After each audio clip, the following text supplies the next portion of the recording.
Yo mga bossing, welcome to my channel. Maraming salamat po sa pagbisita. Today video ay mag-e-edit na naman tayo at ang pag-aaralan natin ay smoke effect using PicsArt application.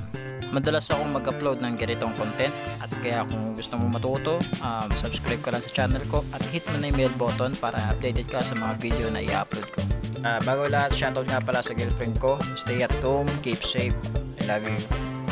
At sa batang makulit na makulit, ayan, shoutout sa iyo, Kelvin Reyes.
At ito na ang finished product natin. Maraming salamat po sa panonood mga bossing, at sana meron kayong natutunan.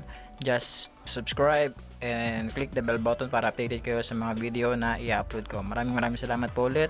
Goodbye.